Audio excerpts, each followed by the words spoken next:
El derecho a la ciudad, Henri Lefebvre, capítulo 1, industrialización y urbanización, primeras aproximaciones. Para presentar y exponer la problemática urbana, se impone un punto de partida, el proceso de industrialización. Sin lugar a dudas, este proceso es el motor de las transformaciones de la sociedad desde hace siglo y medio. Distinguiendo entre inductor e inducido, podríamos situar como inductor al proceso de industrialización y enumerar entre los inducidos a los problemas relativos al crecimiento y a la planificación, a las cuestiones que conciernen a la ciudad y al desarrollo de la realidad urbana. Y por último, la importancia creciente del ocio y de las cuestiones referentes a la cultura. La industrialización caracteriza a la ciudad moderna. Ello no supone que irremediablemente debamos utilizar el término sociedad industrial cuando pretendamos definirla. No obstante, aunque la urbanización y la problemática del urbano figuren entre los efectos inducidos y no entre las causas o razones inductoras, las preocupaciones que estas palabras evocan se acentúan hasta tal punto que podríamos definir como sociedad urbana a la realidad social a nuestro alrededor. Esta definición reproduce un aspecto de importancia capital. La industrialización nos ofrece, pues, el punto de partida de la reflexión sobre nuestra época, y ello porque la ciudad preexiste a la industrialización, observación en sí perogrullesca, pero cuyas implicancias no han sido plenamente formuladas. Las más eminentes creaciones urbanas, las obras más bellas de la ciudad urbana, bellas decimos porque son obras más que productos, datan de épocas anteriores a la industrialización. En efecto, una ciudad oriental vinculada al modo de producción asiático, una ciudad antigua, griega y romana, vinculada a la posesión de esclavos, y más tarde, una ciudad medieval en una posición compleja, inserta en relaciones feudales, pero en lucha contra el feudalismo de la tierra. La ciudad oriental y la ciudad antigua fueron esencialmente políticas. La ciudad medieval, sin perder el carácter político, fue principalmente comercial, artesana, bancaria. Supo integrar a los mercaderes, hasta entonces casi nómadas y relegados al seno de la ciudad. Con los inicios de la industrialización, cuando el capitalismo competitivo, con la aparición de una burguesía específicamente industrial, la ciudad tiene ya una pujante realidad. En la Europa occidental, tras la casi desaparición de las ciudades antiguas a lo largo de la descomposición del mundo romano, la ciudad recupera su impulso. Los mercaderes, más o menos nómadas, eligieron para el centro de sus actividades lo que subsistía de los antiguos núcleos urbanos. Inversamente, puede suponerse que estos núcleos degradados cumplieron la función de aceleradores de lo que quedaba de la economía de trueque, sostenida por mercaderes ambulantes. En detrimento de los señores feudales, las ciudades, a partir del creciente excedente de la agricultura, iban acumulando riquezas, objetos, tesoros, capitales virtuales. Nos encontramos, pues, en estos centros urbanos con una gran riqueza monetaria obtenida mediante la usura y el comercio. En ello, prospera el artesanado a través de una producción muy distinta de la agricultura. Las ciudades apoyan a las comunidades campesinas y a las franquicias de los campesinos, sin dudar en sacar provecho de ello. Son, en resumen, centros de vida social y política donde se acumulan no solo riquezas, sino también conocimiento, técnica y obras. Obras de arte, monumentos. Este tipo de ciudad es en sí misma una obra y esta característica contrasta con la orientación irreversible al lo monetario, al comercio, al intercambio, a los productos. En efecto, la obra es valor de uso y el producto es valor de cambio. El uso de la ciudad, es decir, las calles, las plazas, los edificios y monumentos, es la fiesta que consume de modo improductivo riquezas enormes en objetos y dinero, sin otra ventaja que el placer y el prestigio. Realidad compleja, es decir, contradictoria. Las ciudades medievales, en la época de su apogeo, centralizan la riqueza. Los principales mandatarios emplean improductivamente gran parte de estas riquezas en la ciudad que dominan.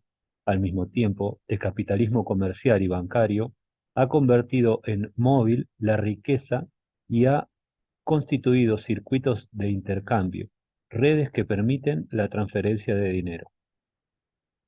Cuando está a punto de entrar en juego la industrialización, con el predominio de una burguesía específica, los empresarios, la riqueza ha dejado de ser principalmente inmobiliaria.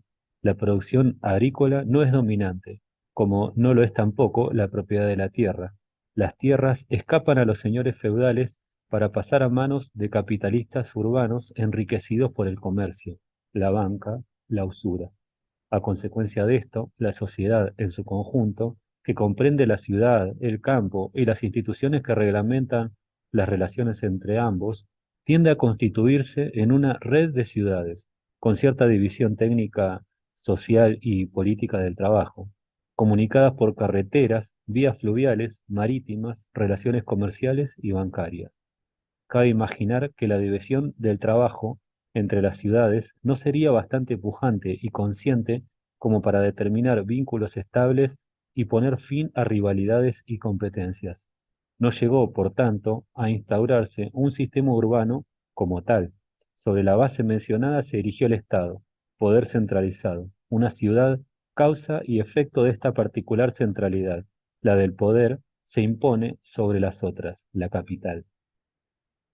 Semejante proceso se desarrolla de modo muy distinto en Italia, Alemania, Francia y el país Flandes, Inglaterra, España. La ciudad predomina, pero sin embargo no es ya como en la antigüedad, una ciudad-estado. Podríamos distinguir, pues, tres dimensiones: sociedad, estado y ciudad. En este sistema urbano, la ciudad tiende a constituirse en sistema ensimismado, cerrado, completo. La ciudad conserva un carácter orgánico de comunidad que procede del pueblo y que se traduce en una organización corporativa. La vida comunitaria, que comporta asambleas generales y parciales, en nada impide la lucha de clases. Al contrario, los violentos contrastes entre riqueza y pobreza, los conflictos entre poderosos y oprimidos, no impiden ni el apego de la ciudad ni la contribución activa a la belleza de la obra. En el contexto urbano, las luchas entre fracciones, grupos y clases refuerzan el sentimiento de pertenencia. Los enfrentamientos políticos entre el minuto popolo y el popolo grasso, la aristocracia u oligarquía, tienen en la ciudad su terreno, su objeto. Estos grupos rivalizan en amor a su ciudad. Los que poseen riqueza y poder por su parte se sienten continuamente amenazados. Justifican su privilegio ante la comunidad mediante el suntuoso dispendio de sus fortunas, edificios, fundaciones, palacios, embellecimientos, fiestas. Conviene subrayar esta paradoja, este hecho histórico mal esclarecido. Las sociedades muy opresivas fueron muy creadoras y muy ricas en obras. Más tarde, la producción de productos reemplazó a la producción de obras y de relaciones sociales vinculadas a estas obras, sobre todo en la ciudad.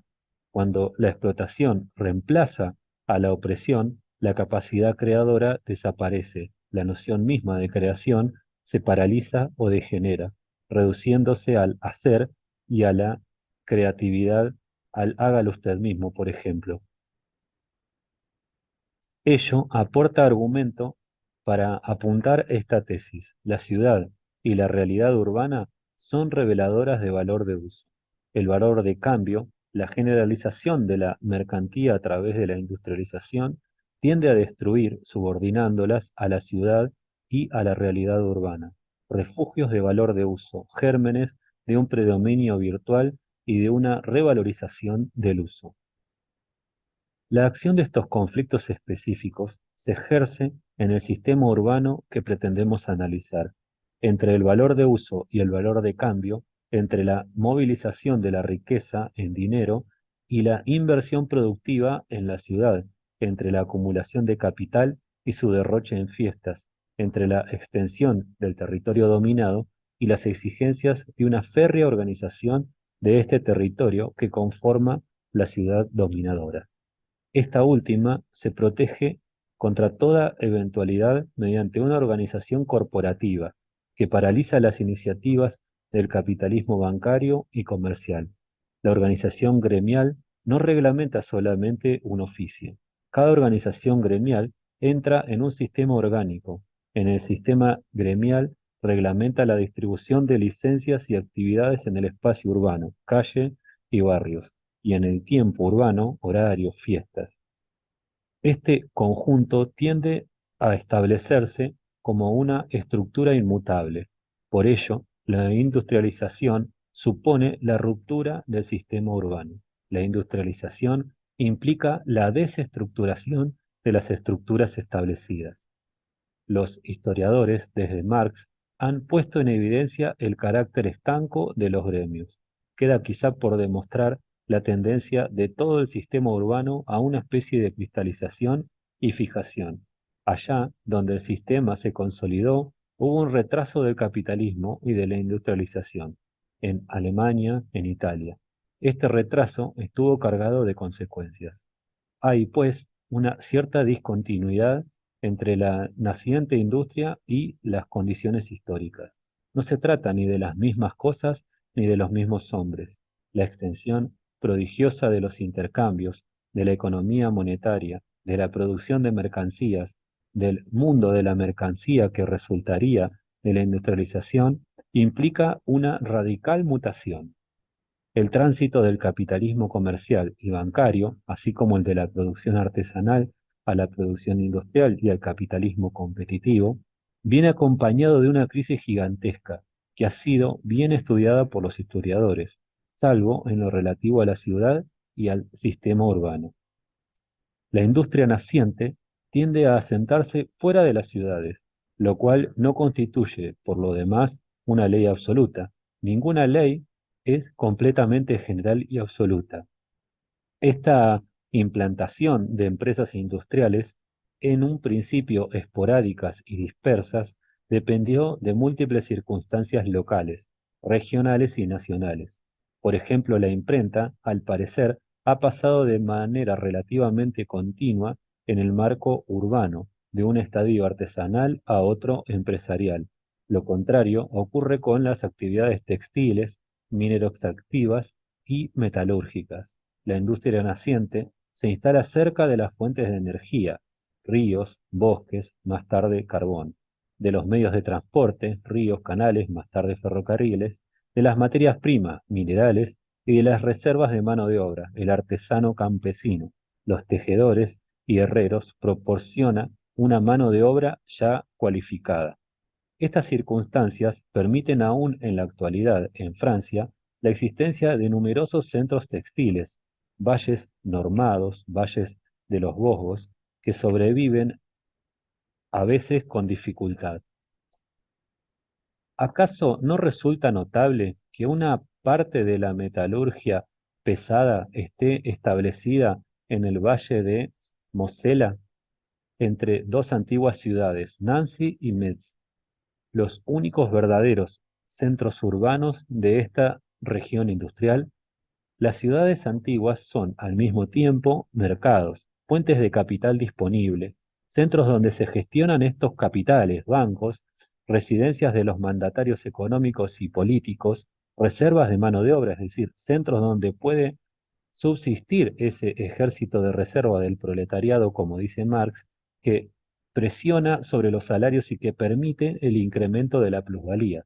Además, la ciudad, como el taller, favorece la concentración de los medios de producción, útiles, materias primas, mano de obra, sobre un limitado espacio. Y la implantación de la industria fuera de las ciudades no resultara satisfactoria para los empresarios, estos, siempre que les fuera factible, se acercarían a los centros urbanos. Inversamente, la ciudad anterior a la industrialización aceleraba el proceso, sobre todo en cuanto lo permite el rápido incremento de la productividad. La ciudad ha desempeñado, pues, un importante papel de take-off, Rostow, es decir, un despegue de la industria. Las concentraciones urbanas han acompañado las concentraciones de capitales en el sentido de Marx. A partir de entonces, la industria produciría sus propios centros urbanos, es decir, ciudades y aglomeraciones industriales que pueden ser pequeñas, Le Creusot, medianas, Saint-Denis y en ocasiones gigantescas, el RUT considerado ya un conurbación. Interesaría prestar mayor atención al deterioro tanto de la centralidad como del carácter urbano de estas ciudades. El proceso se ofrece al análisis de toda su complejidad, complejidad que en el término industrialización apenas revela.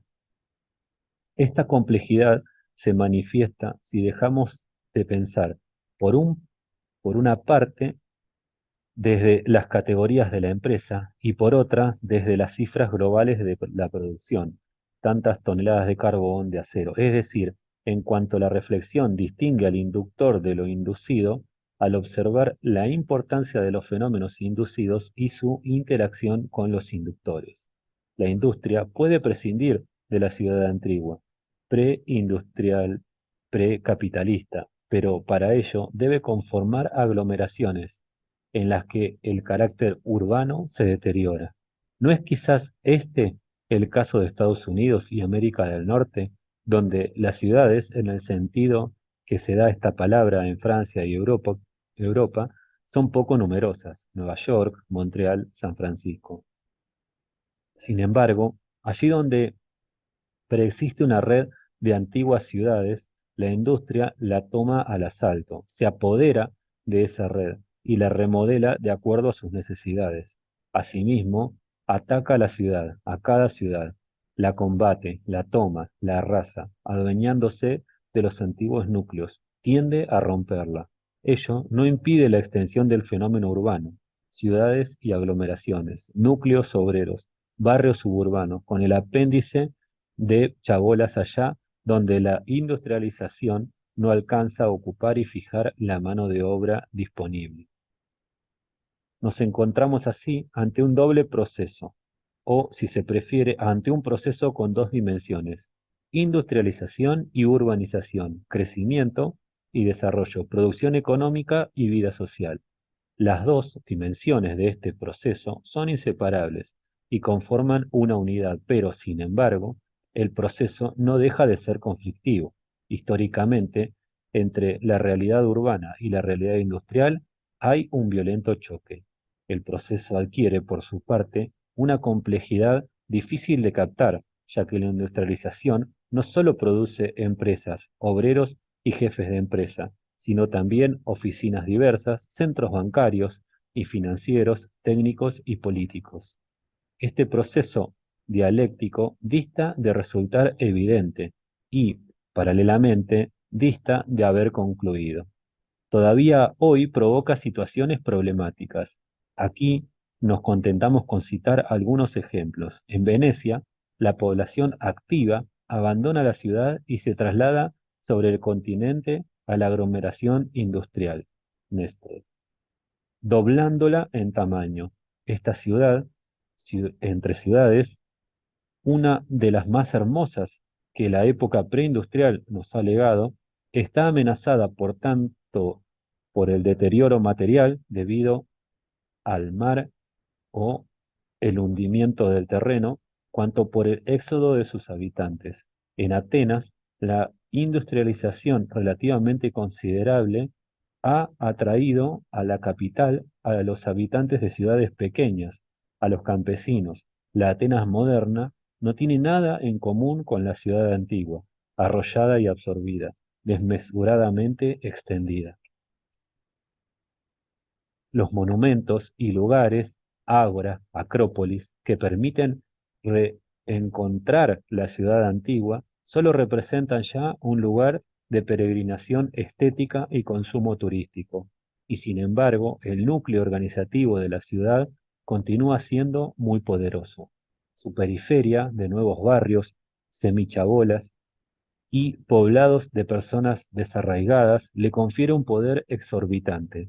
La gigantesca aglomeración, casi informe, permite a quienes ocupan los centros de decisión las peores empresas políticas, sobre todo porque la economía de este país depende estrechamente de este circuito: especulación inmobiliaria, creación de capitales por este sistema, inversión de estos capitales en la construcción y así sucesivamente.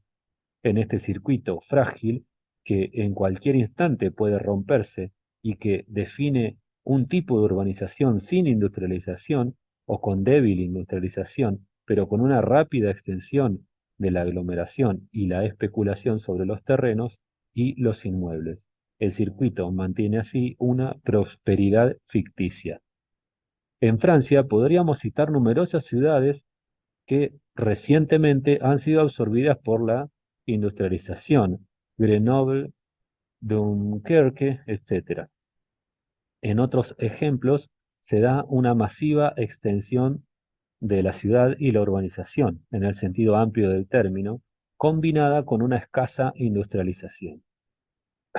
Ese sería el caso de Toulouse. Ese es el caso general de las ciudades de América del Sur y África, ciudades por un entorno de chabolas. En estas regiones y países, las antiguas estructuras agrarias se disuelven y los campesinos, desposeídos o arruinados, huyen a las ciudades en busca de trabajo y subsistencia. Estos campesinos proceden de sistemas de explotación destinados a desaparecer por el juego de subidas y bajadas de los precios mundiales, lo que depende estrechamente de los países y polos en crecimiento industriales. Estos fenómenos dependen a su vez de la industrialización.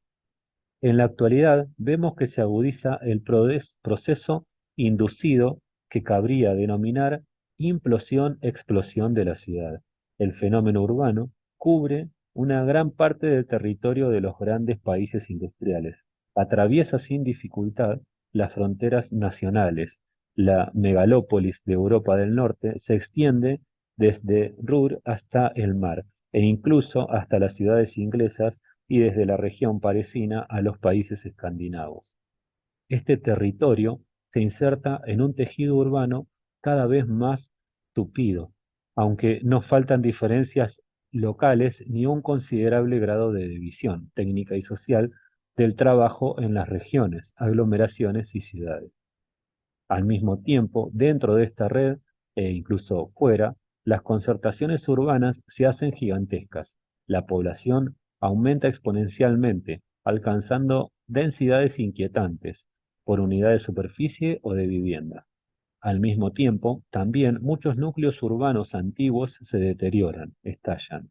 Los habitantes se desplazan hacia lejanas periferias residenciales o productivas.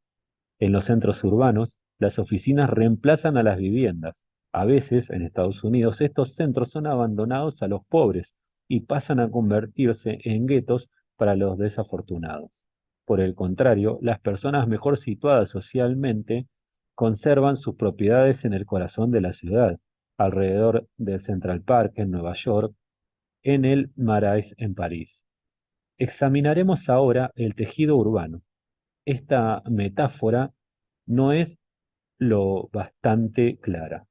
Más que un tejido desplegado sobre el territorio, esta expresión designa una cierta proliferación biológica y una especie de redes desiguales que dejan fuera a sectores más o menos extensos: aldeas, pueblos, regiones enteras.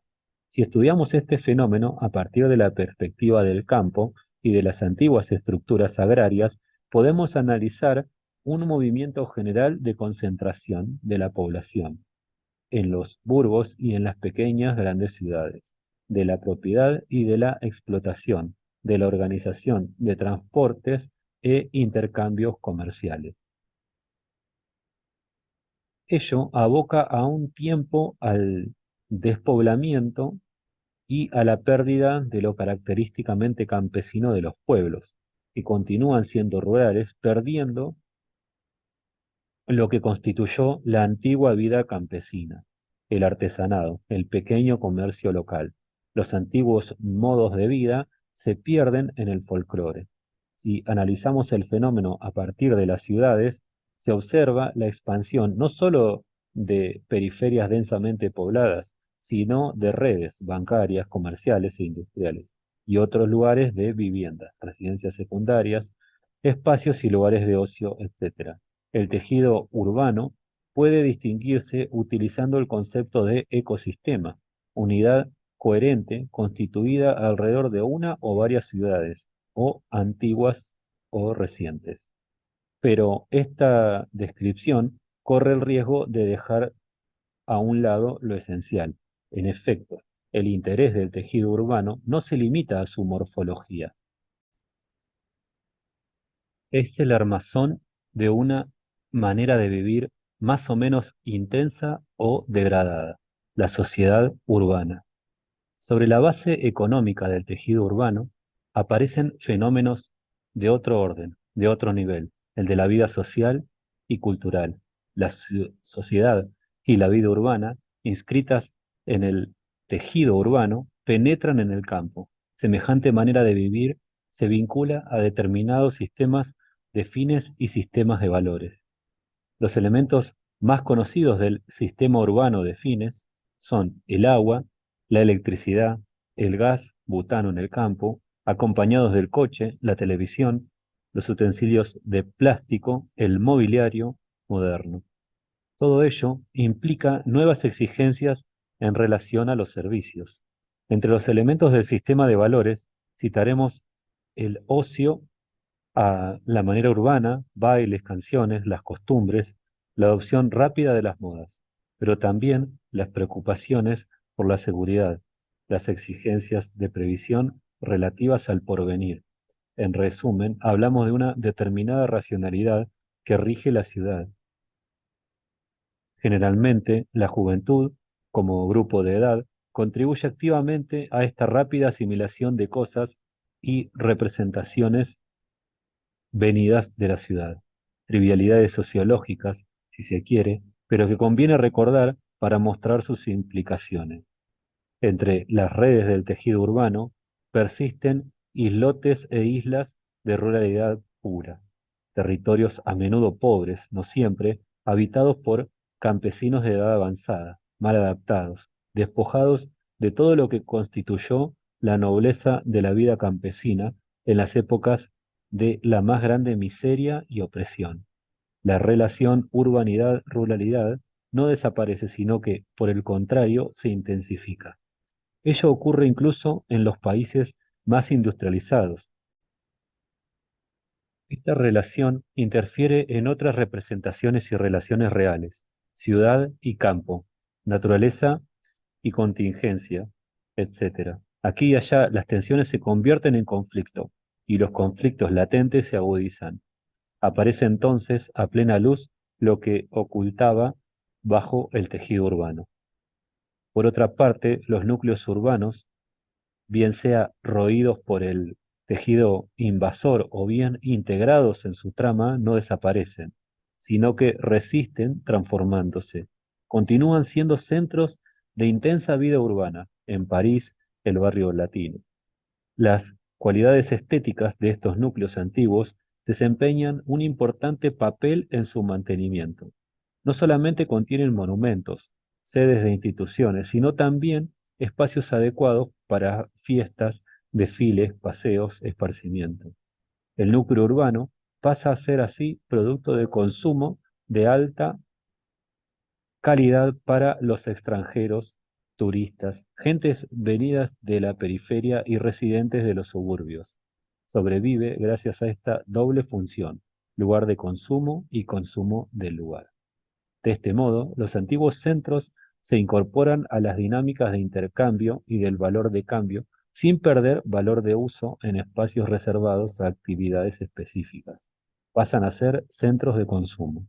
El resurgimiento arquitectónico y urbanístico del centro comercial solo da una versión lánguida y mutilada de lo que fue el núcleo de la ciudad antigua, que era a la vez centro comercial, religioso, intelectual, político y económico, productivo. La noción y la imagen del centro comercial se remontan en realidad a la Edad Media. El centro comercial se corresponde con una pequeña y mediana ciudad medieval, pero hoy el valor de cambio se impone hasta tal punto el uso y el valor de uso que poco a poco suprime este último. Esta noción no tiene, pues, nada de original. La creación que corresponde a nuestra época, a sus tendencias, a sus horizontes amenazador, ¿es otra cosa que un centro de decisiones? Este centro, que reúne la formación y la información, las capacidades de organización y de decisiones institucionales, aparece como proyecto en vías de realización de una nueva centralidad, la del poder. Conviene que concedamos una mayor atención a este concepto y a la práctica que denota y justifica. Nos encontramos en realidad ante al menos tres términos que se articulan conflictivamente, definibles por la oposición de unos frente a otros, pero sin quedar reducidos a estas oposiciones. Tenemos la ruralidad y la urbanidad, la sociedad urbana. Tenemos el tejido urbano, conductor de esta urbanidad, y la centralidad antigua, renovada o nueva. Surge aquí una inquietante problemática, sobre todo cuando se pretende pasar del análisis a la síntesis, de las experiencias al proyecto, a lo normativo. Es preciso, pero ¿qué significa este término? ¿Dejar proliferar espontáneamente al tejido urbano? ¿Conviene capturar esta fuerza, orientar esta vida extraña y salvaje y ficticia a la vez? ¿Cómo fortificar los centros? ¿Es útil? ¿Es necesario? ¿Y qué centros y qué centralidad? ¿Qué hacer finalmente con las islas de ruralidad? De este modo, a través de los problemas bien diferenciados y de la problemática de conjunto, se vislumbra la crisis de la ciudad, crisis teórica y práctica. En la teoría, la noción de ciudad, de realidad urbana, se compone de hechos, de representaciones e imágenes que remiten a la ciudad antigua, preindustrial, precapitalista, pero que se encuentra en proceso de transformación, de reelaboración. En la práctica, el núcleo urbano, parte esencial de la imagen y la noción de la ciudad, se resquebraja y sin embargo se mantiene desbordado, a menudo deteriorado, a veces en descomposición. El núcleo urbano no desaparece. Si alguien proclama su fin y su incorporación definitiva al tejido urbano, defenderá un postulado y una afirmación sin pruebas. Asimismo, si alguien proclama la urgencia o restitución o reconstitución de los núcleos urbanos, continuará manteniendo un postulado y una afirmación sin pruebas. El núcleo urbano no ha dado paso a una realidad nueva y bien definida, del mismo modo que la aldea dio lugar a la ciudad. Sin embargo, su reino parece finito, a menos que se afirme con más fuerza aún como centro de poder. Hasta ahora hemos mostrado el asalto de la industrialización a la ciudad y hemos esbozado un cuadro dramático de este proceso, considerando globalmente. Esta tentativa de análisis podría hacernos creer que nos encontramos ante un proceso natural, sin intenciones, sin voluntades, pero aunque algo hay de esto, una visión así sería totalmente limitada. En un proceso semejante, intervienen activamente, voluntariamente, clases o facciones de clases dirigentes que poseen el capital, los medios de producción, y controlan no solamente el empleo económico del capital y las inversiones productivas, sino la sociedad entera, mediante el empleo de una parte de las riquezas producidas en la cultura, el arte, el conocimiento y la ideología. Al lado de los grupos sociales dominantes, clases o fracciones de clases, o mejor aún, frente a estos, está la clase obrera, el proletariado, el cual también se encuentra dividido en estratos, en grupos parciales, en tendencias diversas según las ramas de industria, las tradiciones locales y nacionales. A mediados del siglo XIX, la situación en París es aproximadamente la siguiente. La burguesía dirigente, la clase no homogénea, ha conquistado la capital con gran esfuerzo.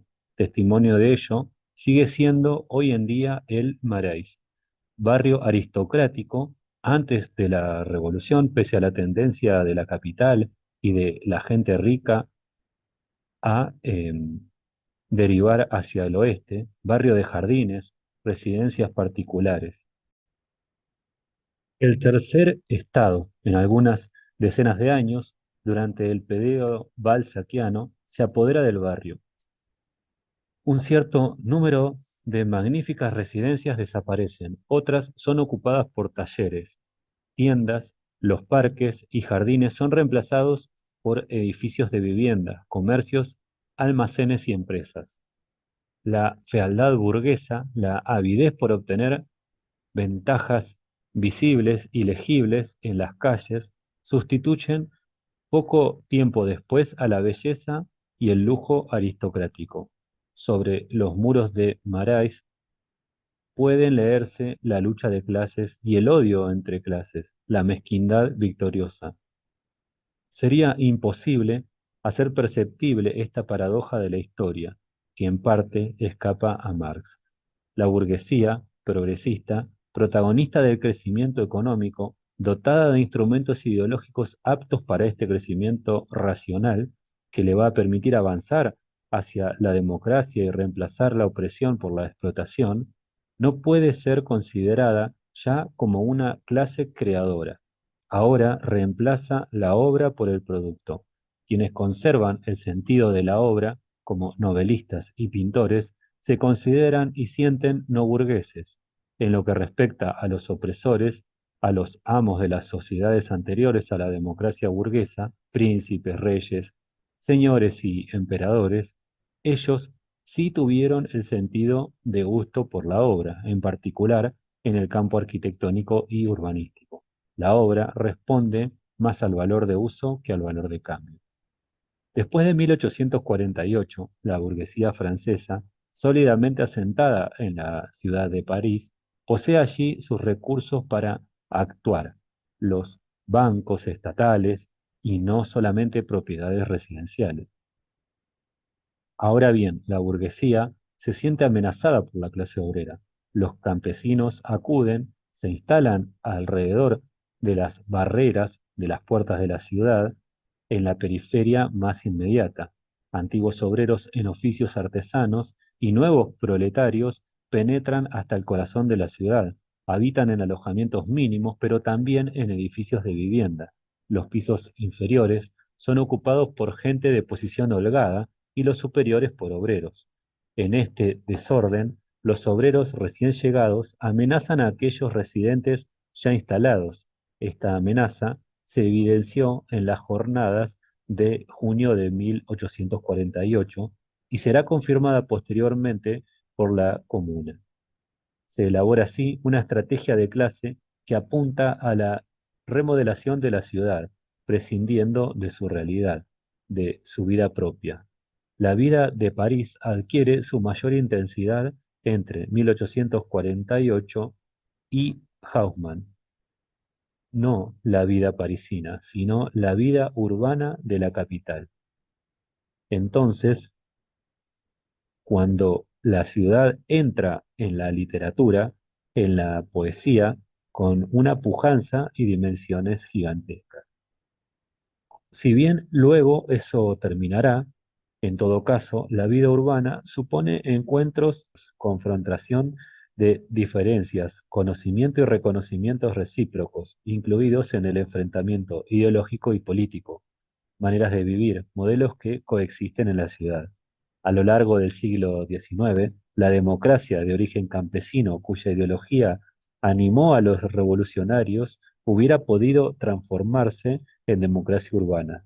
Este fue, de hecho, y continúa siendo para la historia uno de los sentidos que movió a la comuna. Pero la democracia urbana amenazaba los privilegios de la nueva clase dominante, por lo que ésta impidió su nacimiento. ¿De qué manera? Expulsando del centro urbano y de la ciudad misma al proletariado, destruyendo la urbanidad. Primer acto. El barón Haussmann, hombre del Estado bonapartista, que se erige sobre la sociedad para tratarla cínicamente como un botín y no solamente como objeto de las luchas por el poder, reemplaza las calles tortuosas, pero vitales, por largas avenidas y reemplaza los barrios sórdidos, pero animados, por barrios aburguesados. Si abre bulevares, si modela espacios vacíos, no lo hace por la belleza de las perspectivas, sino para cubrir París con las ametralladoras. Benjamin Claret. El célebre varón no disimula sus intenciones. Más tarde se agradecerá a Haussmann el haber abierto París a la circulación, pero no eran estos los fines y los objetivos del urbanismo haussmanniano. Los espacios libres tienen un sentido, proclaman a voz en grito la gloria y el poderío del Estado que los modela, la violencia que en ellos puede esperarse. Más tarde, interviene con otra finalidad que justifica de una manera distinta los ajustes de la vida urbana. Debe advertirse que Haussmann no ha alcanzado su objetivo. Uno de los logros que dieron sentido a la Comuna de París en 1871 fue el retorno por la fuerza al centro urbano de los obreros expulsados previamente a los arrabales, a la periferia. Eso supuso su reconquista de la ciudad, ese bien entre los bienes, ese valor, esa obra que les había sido arrebatada. Segundo acto.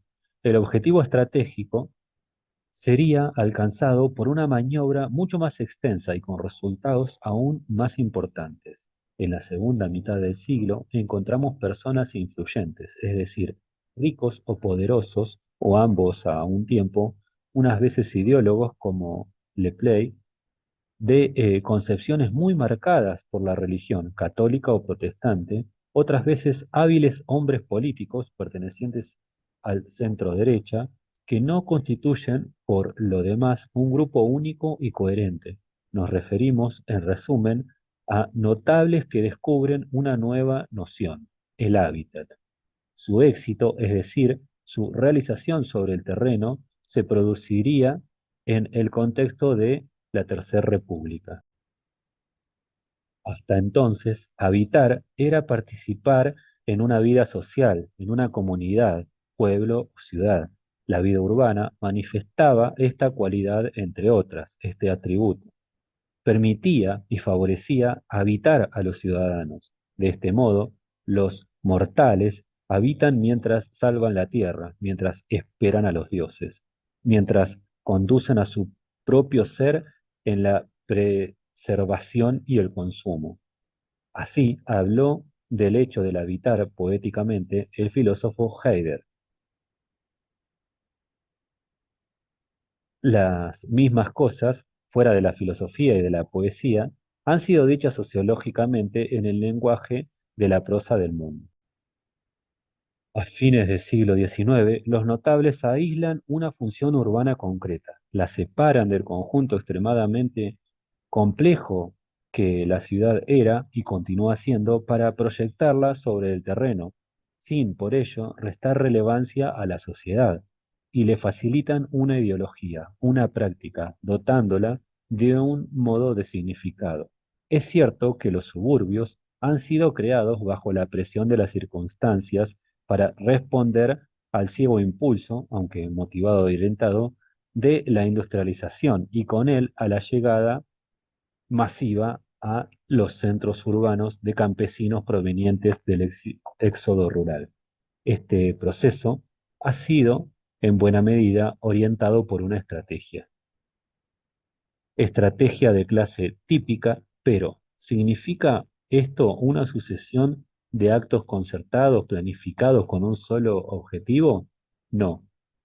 El carácter de clase resulta especialmente profundo, sobre todo porque varias acciones concertadas, aunque polarizadas sobre varios objetivos concretos, han convergido en el resultado final.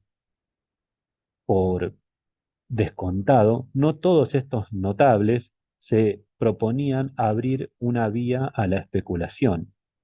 Algunos de ellos, hombres de buena voluntad, filántropos y humanistas dan muestra incluso de desear lo contrario, pero no por ello han frenado la movilización de la riqueza inmobiliaria en torno a la ciudad. Su inserción en las dinámicas de intercambio y el valor de cambio, la restricción de suelo y alojamiento. Todo ello posee profundas implicancias especulativas. No se proponían desmoralizar a la clase obrera, sino, por el contrario, moralizarla. Entendieron que sería beneficioso implicar a los obreros, individuos y familias, en una lógica jerárquica muy distinta de aquella que rige a la empresa, la de propiedades y propietarios, casas y barrios. Querían atribuirles otra función, otro estatuto, otros roles que aquellos vinculados a su condición de productores asalariados. De este modo, pretendían asignarles una vida cotidiana mejor que la del trabajo. Así diseñaron a través del hábitat el acceso a la propiedad. Operación esta de extraordinario éxito, pese a que sus consecuencias políticas no siempre hubieran sido las que presumieran los promotores. Así sucede siempre que se alcanza un resultado, previsto o imprevisto, consciente o inconsciente. Ideológica y prácticamente, la sociedad se orienta hacia problemas distintos a los de la producción. La conciencia social poco a poco deja de tomar como punto de referencia la producción para centrarse alrededor de la cotidianidad del consumo. Con el desarrollo de los suburbios se anuncia un proceso que descentra la ciudad. El proletariado, apartado de la ciudad, terminará por perder el sentido de la obra. Alejado de los lugares de producción disponible, partiendo de una zona para actividades dispersas, el proletariado dejará que se atrofie en su conciencia la capacidad creadora. La conciencia urbana irá disipándose. Con la creación del suburbio se inicia en Francia una orientación urbanística enemiga e incondicional de la ciudad, paradoja singular. Durante decenas de años, bajo la Tercera República, aparecen textos autorizando y reglamentando las periferias de pequeñas viviendas unifamiliares para la clase obrera y las parcelaciones.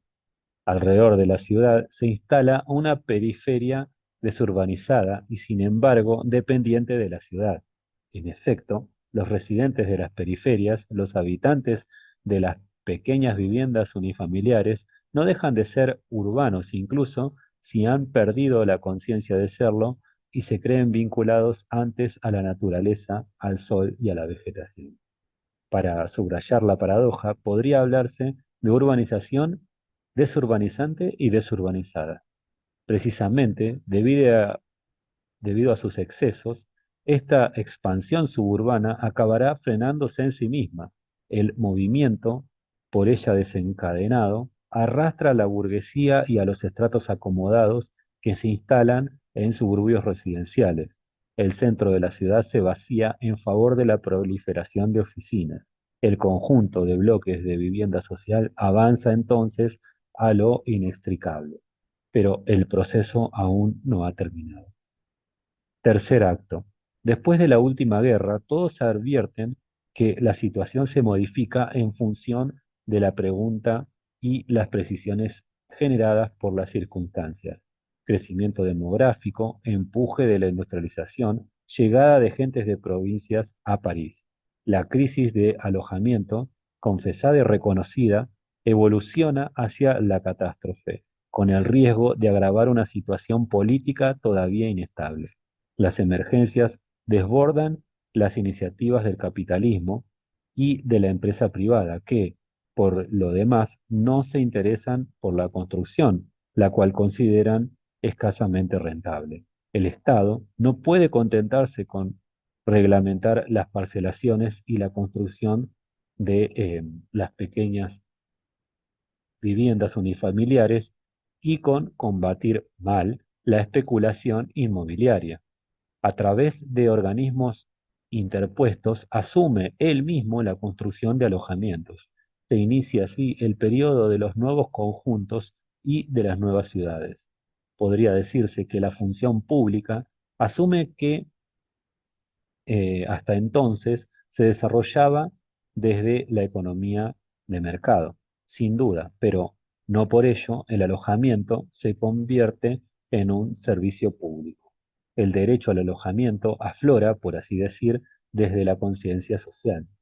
Se visibiliza en la indignación que los casos más dramáticos destapan y en los descontentos que la crisis engendra.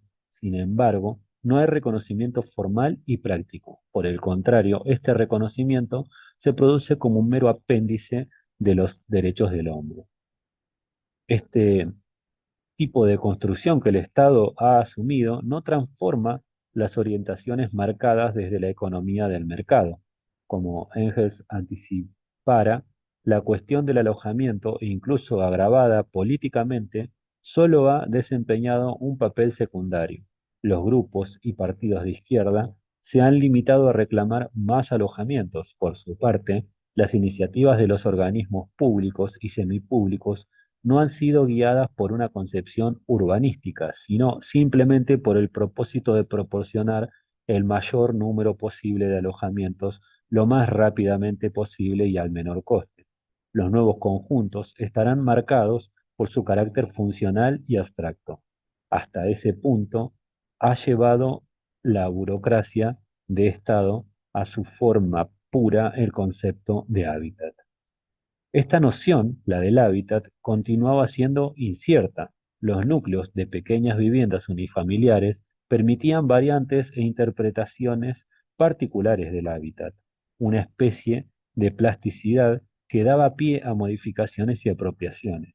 El espacio del unifamiliar, valla, jardín, rincones diversos y disponibles, ofrece al habitarlo un margen de iniciativa y libertad limitada, pero real.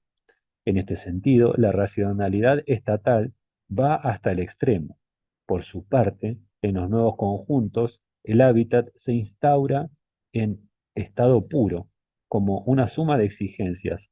Los grandes conjuntos suponen la realización de la noción de hábitat, como dirían algunos filósofos, excluyendo precisamente el hábitat, la plasticidad del espacio, el modelamiento del espacio, así como la apropiación por parte de grupos e individuos de sus condiciones de existencia.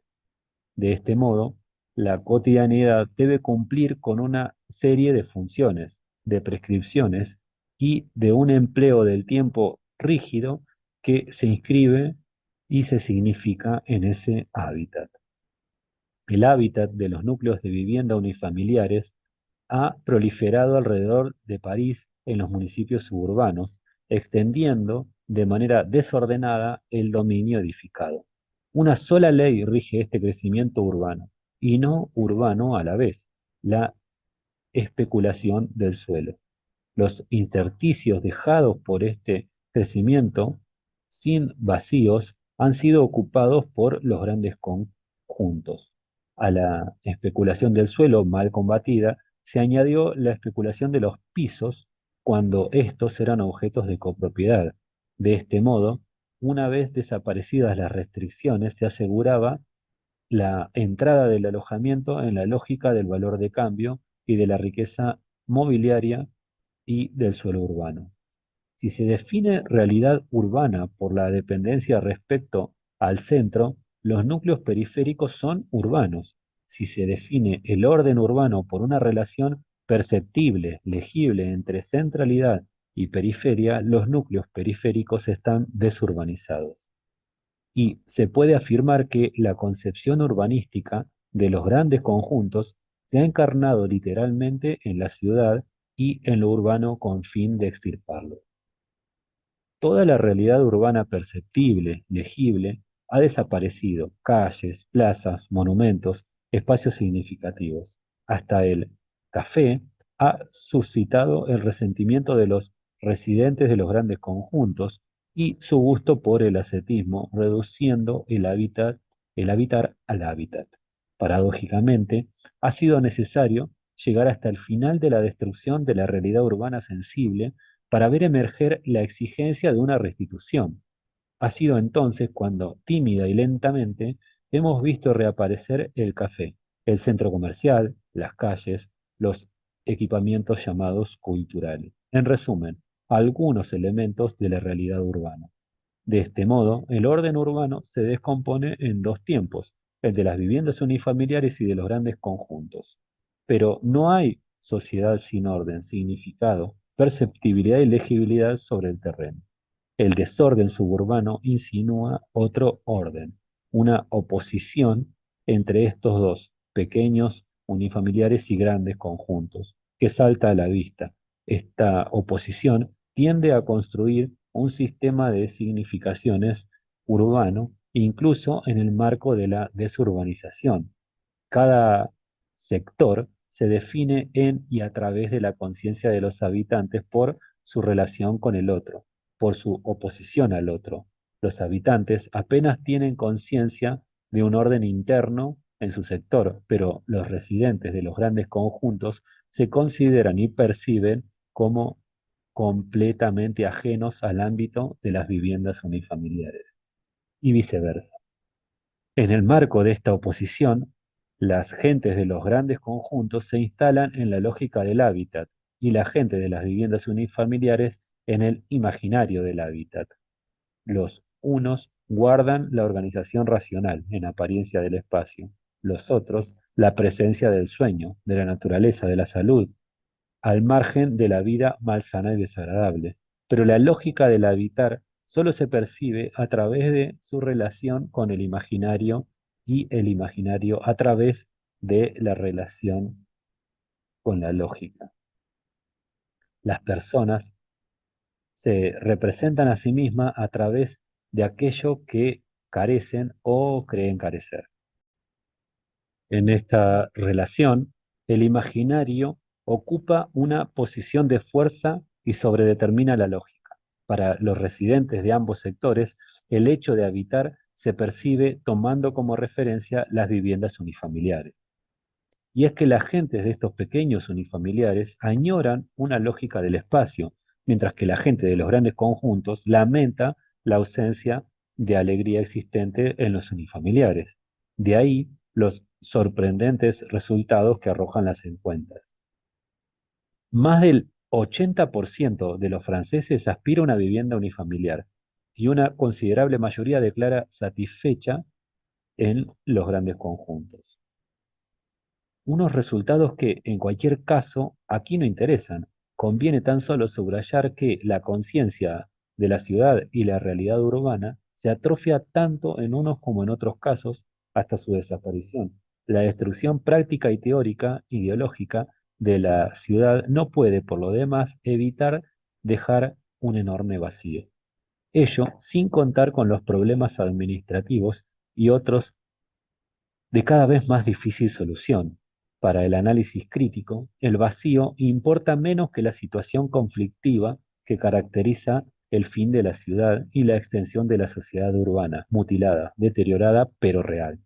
Los suburbios son urbanos, en una morfología disociada, imperio de la separación y la escisión de los elementos de lo que fue creado como unidad y simultaneidad. Desde esta perspectiva, el análisis crítico puede distinguir tres períodos que no coinciden exactamente con la división antes esbozada del drama de la ciudad en tres actos. Primer período: la industria y el proceso de industrialización asaltan y arrollan la realidad urbana preexistente hasta destruirla mediante la práctica y la ideología, hasta extirparla de la realidad y de la conciencia. La industrialización, llevada según una estrategia de clase, actúa como potencia negativa de la realidad urbana. La economía industrial niega lo social urbano. Segundo período, en parte justapuesto con el primero. La urbanización se extiende, la sociedad urbana se generaliza, la realidad urbana se reconoce como realidad socioeconómica en y a través de su destrucción. Se descubre que la sociedad total corre el riesgo de descomponerse en ausencia de la ciudad y de la centralidad. Supone la desaparición de un dispositivo esencial para la urbanización planificada de la producción y del consumo.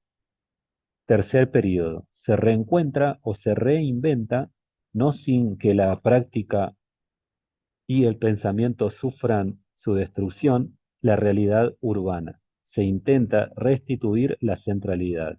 ¿Quiere esto decir que ha desaparecido una determinada estrategia de clase? No es así, simplemente se ha modificado.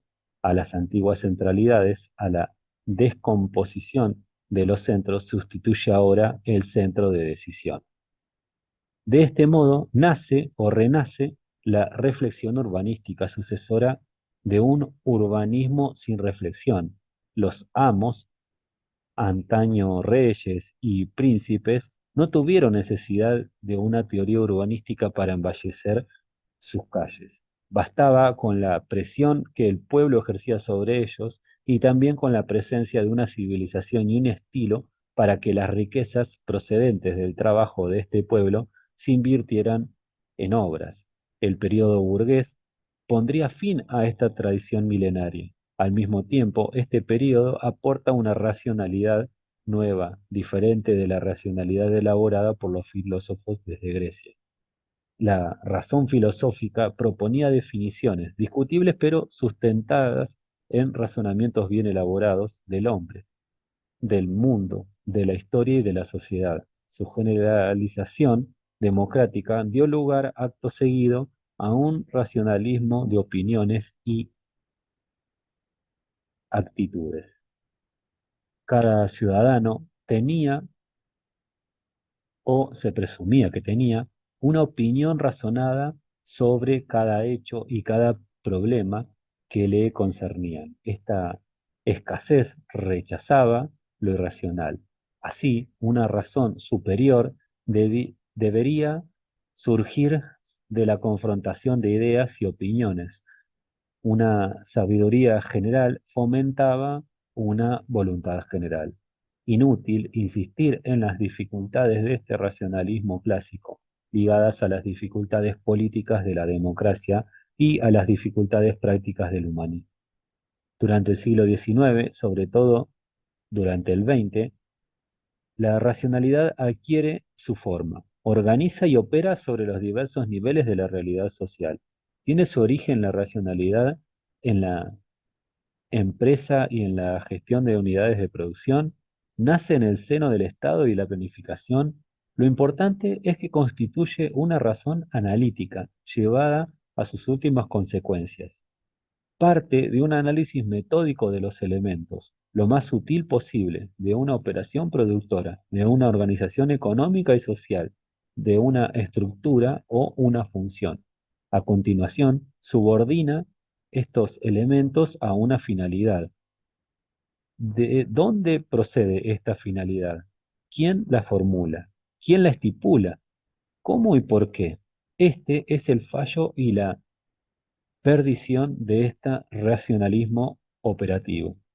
Los que sostienen pretenden deducir la finalidad del encadenamiento de las operaciones y, sin embargo, nada hay de eso. La finalidad, es decir, la totalidad y la orientación a la totalidad se decide.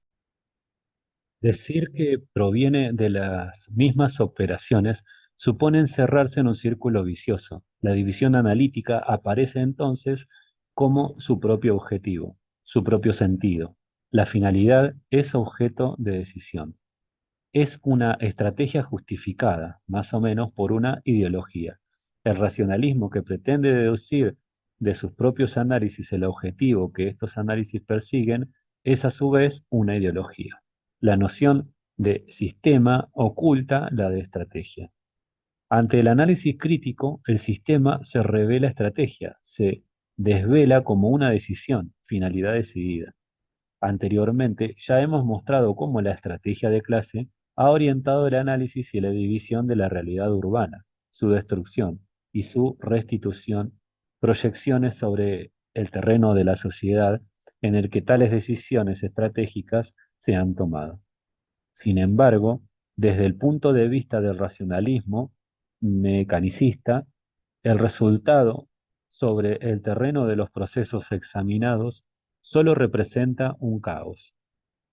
En esta realidad que se observan de manera crítica periferias tejido urbano y núcleos subsistentes, no reconocen estos racionalistas las condiciones de su propia existencia. Ante ellos aparecen solo contradicción y desorden.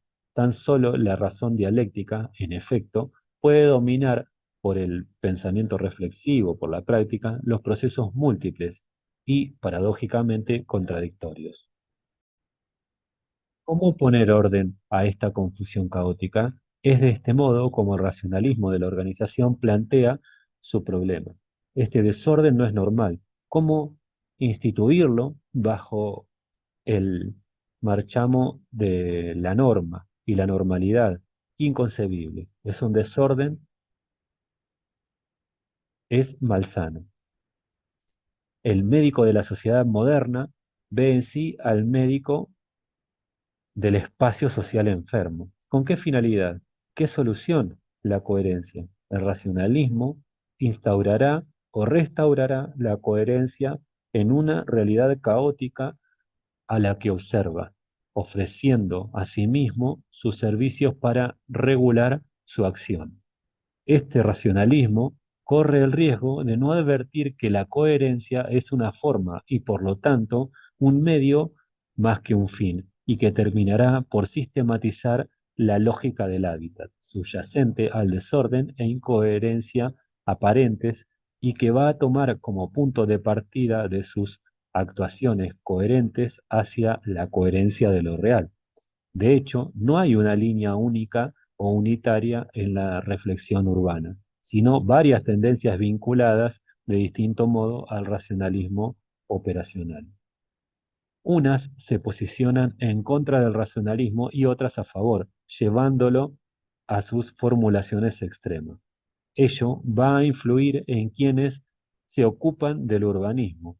No comprenderán más que lo que pueden traducir en términos de operaciones gráficas, es decir, ver y sentir bajo la punta del lápiz, dibujar. Se distingue, pues, a. El urbanismo de los hombres de buena voluntad, arquitectos, escritores, sus reflexiones y sus proyectos implican una cierta filosofía, generalmente están vinculados a un humanismo, al antiguo humanismo clásico y liberal. Ello no está exento, sin embargo, de la existencia de una buena dosis de nostalgia. Se quiere construir a escala humana para los hombres. Estos humanistas se presentan a un tiempo como médicos de la sociedad y como creadores de relaciones sociales nuevas. Su ideología, o mejor aún su idealismo, con frecuencia proceden de modelos agrarios que su reflexión ha adoptado de manera irreflexiva. El pueblo, la comunidad, el barrio, el ciudadano, para el que construirán dotaciones como edificios cívicos, entre otros. Se pretende erigir edificios y ciudades a escala humana, a su medida, sin pensar que en el mundo moderno el hombre ha cambiado de escala y que la medida válida antaño, el pueblo, la ciudad, se transforma ahora en desmedida. En el mejor de los casos, esta tradición conduce a un formalismo, adopción de modelos que no tienen ni contenido ni sentido, o a un esteticismo, adopción de antiguos modelos de belleza que se arrojan como pasto para saciar el apetito de los consumidores. B. El urbanismo de los administradores vinculados al sector público estatal. Este urbanismo se cree científico, se funda ya sea sobre una ciencia, ya sea sobre investigaciones eh, que pretenden sistemáticas, pluri o multidisciplinarias. Este cientificismo, que acompaña a las formas deliberadas del racionalismo operativo, tiende a descuidar lo que llaman factor humano. A través de él está dividido en tendencias. A veces, a través de una ciencia de este tipo, una técnica se impone convirtiéndose en un punto de partida. Generalmente se trata de una técnica de circulación, de comunicación. Se extrapola a partir de una ciencia, de un análisis fragmentario de la realidad considerada. Las informaciones o las comunicaciones son optimizadas en un modelo. Este urbanismo tecnocrático, sistematizado, con sus mitos y su ideología, a saber, la primacía de la técnica, no dudaría en arrasar lo que queda de la ciudad para dejar sitio a los automóviles, a las comunicaciones, a las informaciones ascendentes y descendentes. Los modelos elaborados solo pueden entrar en la práctica borrando de la existencia social las mismas ruinas de lo que la ciudad fue.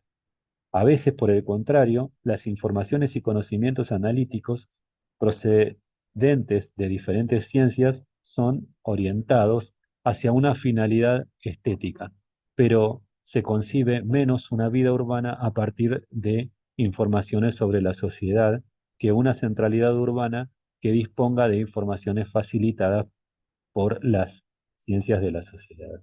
Estos dos aspectos se confunden en la concepción de los centros de decisión.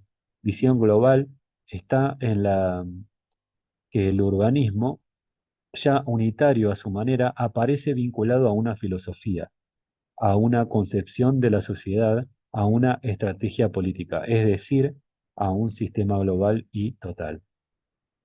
C. El urbanismo de los promotores. Estos conciben y actúan para el mercado, con propósitos de lucro y sin disimulo. Lo nuevo y reciente es que ya no venden alojamientos o inmuebles, sino urbanismo. Con su ideología, el urbanismo se convierte en valor de cambio. El proyecto de los promotores se presenta con los alicientes de lugar y ocasión privilegiados. Lugar de dicha en una vida cotidiana, milagrosa y maravillosamente transformada. El imaginario del hábitat se inscribe en la lógica del hábitat y su unidad da una práctica social que no tiene necesidad de sistema. De ahí esos textos publicitarios ya famosos y que merecen pasar a la posteridad porque en ellos la publicidad se convierte en ideología. Parley 2. Engendra un nuevo arte de vivir, a un nuevo estilo de vida. La cotidianidad parece un cuento de hadas, colgar el abrigo en un vestidor al entrar y ya más ligera hacer las compras después de haber dejado a los niños en la guardería del centro comercial, reunirse con unas amigas, tomar algo juntas en la cafetería. He aquí la imagen de la alegría de vivir. La sociedad de consumo se traduce en órdenes. Orden de sus elementos sobre el terreno, orden de ser felices. Este es el marco, el decorado, el dispositivo de vuestra felicidad. Si no sabéis aprovechar la ocasión de aceptar la felicidad que se os ofrece para hacer vuestra vida felices, es porque inútil insistir. A través de las diversas tendencias se perfila una estrategia global, es decir, un sistema unitario y un urbanismo ya total. De este modo, la sociedad de consumo dirigido se concreta en la práctica y sobre el terreno. Constituirán no solo centros comerciales, sino centros de consumo privilegiados, la ciudad renovada. El consumo contribuirá a imponer, haciéndola legible, una ideología de la felicidad, mientras que el urbanismo contribuirá a imponer alegría adaptada a su nueva misión. Este urbanismo programa la cotidianidad generadora de satisfacciones, sobre todo para las mujeres que aceptan y participan. El consumo programado y cibernético, previsto por las computadoras, se convertirá en regla y en norma para toda la sociedad. Otros edificarán los centros de decisiones que se concentrarán los recursos de poder, información, formación, organización y operación, o también represión, coacciones, entre ellas la violencia y persuasión, ideología, publicidad. En torno a estos centros, en orden disperso y de acuerdo con las normas y precisiones previstas, se repartirán sobre el terreno las periferias, la urbanización descentralizada. Todas las condiciones confluyen así, dando lugar a un dominio perfecto, a una refinada explotación de la gente a un tiempo como productores, como consumidores de los productos y como consumidores del espacio. La convergencia de estos proyectos arrastra los mayores peligros, plantea políticamente el problema de la sociedad urbana. Es posible que de estos proyectos nazcan nuevas contradicciones que obstaculicen la convergencia. Si se constituyera una estrategia unitaria y ésta tuviera éxito, nos encontraríamos quizás ante lo irreparable.